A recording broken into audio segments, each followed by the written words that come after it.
Untuk tahun 2025, apakah Anda optimistis dan kira-kira sentimen apa yang sedang menjadi fokus begitu dari industri Anda? Ya, untuk 2025 sendiri seperti yang kita ketahui sentimennya memang bearish ya, cenderung negatif begitu. Tapi kita percaya bahwa kita mempunyai base customer yang loyal dan bisa memberikan kita kesempatan untuk terus berkembang.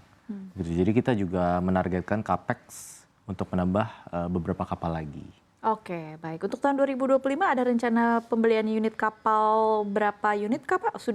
Apakah sudah dibahas atau sudah diputuskan? Iya, untuk sementara kita mungkin 2 unit lagi tambahan. 2 unit lagi untuk 2 tahun unit. 2025. Benar. Oke, baik. Ini kan kalau dari PT Hapko Transmaritima Tbk ini komoditas utamanya adalah batu bara. Batu bara ini kan bisa dikatakan sentimennya cukup banyak begitu ya, yang berpengaruh baik dari dalam dan juga luar negeri. Mungkin yang menarik untuk dicermati dari luar negeri terlebih dahulu. Dari luar negeri kita tahu bahwa pada saat ini sedang huru-hara yang terjadi di Amerika Serikat, bahwa ada diprediksi akan terjadi perang dagang begitu. Apakah ini juga mempengaruhi strategi perusahaan Anda untuk menghadapi tahun 2025?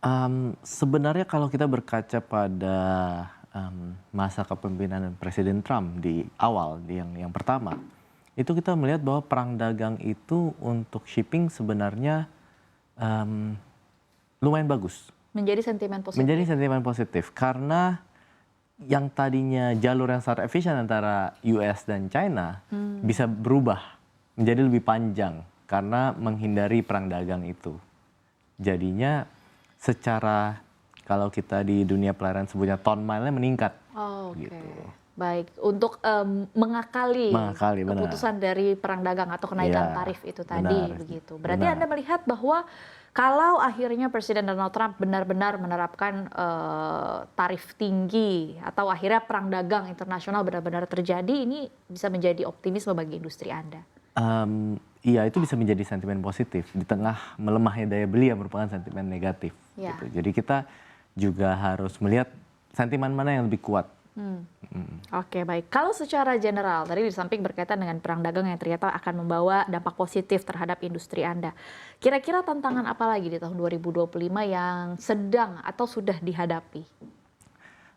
Kalau untuk dalam negeri sendiri, kita bisa lihat bahwa ada beberapa berita bahwa kementerian akan memotong produksi, kuota produksi RKAB dari batubara dan nikel. Itu tentunya juga memberikan sentimen negatif untuk industri pelayaran karena otomatis traffic dan demand akan menurun.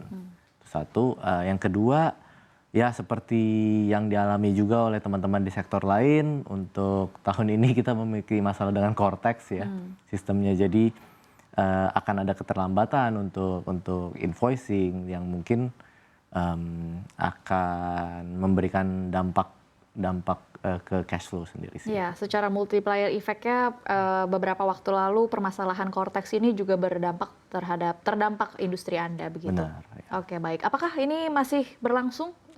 Untuk sekarang sepertinya kita sudah bisa menerbitkan faktur ya. Cuma memang di segi Departemen Tax sendiri masih ada kekhawatiran atas perubahan peraturan yang barusan terjadi gitu. Jadi kita juga masih berhati-hati sih.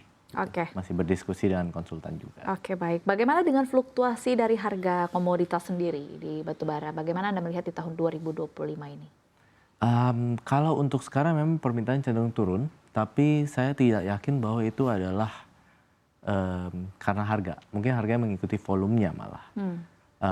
Karena kalau kita lihat libur-libur ini sangat berdekatan ya, dari Natal, Tahun Baru, Chinese New Year gitu. Jadi memang secara wajar demand-nya akan menurun. Jadi kita harus melihat setelah Imlek nanti apakah ada perbaikan dalam segi demand atau tidak. Oke, baik. Yang dirasakan oleh masyarakat pada saat ini adalah untuk mendukung atau meningkatkan daya beli masyarakat, yaitu berkaitan dengan tarif listrik yang pada saat ini sedang didiskon. Apakah juga ini terasa begitu terhadap industri Anda? Apakah traffic meningkat karena listrik yang didiskon ini yang sedang dinikmati oleh masyarakat Indonesia? Enggak juga ya, karena kalau dari kita sendiri seperti yang mungkin Anda ketahui, dari 2022 industri batubara kan sudah memberikan subsidi yang lumayan dengan adanya DMO, di mana ada price cap di 70 US dollar, sedangkan saat itu harga dunia mencapai 400 dolar dan sekarang mungkin sekitar 120 dolar. Jadi ada diskon yang lumayan yang diberikan gitu. Karena itu merupakan bentuk kontribusi dari industri batubara dan supplier ke PLN sendiri gitu, ke negara gitu.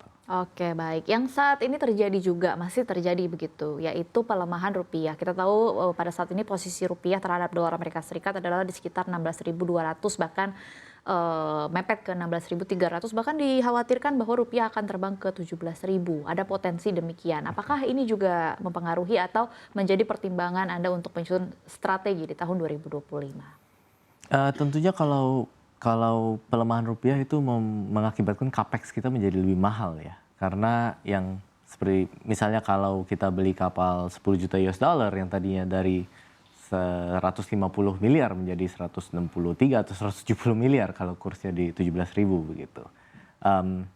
Namun ada juga beberapa kontrak kita sebenarnya yang mempunyai indeks dolar gitu. Jadi kita kalau kalau rupiah yang melemah kita di-adjust. Kita dapat nilai tambah juga. Jadi itu merupakan salah satu bentuk hedging perusahaan kita untuk menghadapi pelemahan rupiah sendiri. Oke, baik.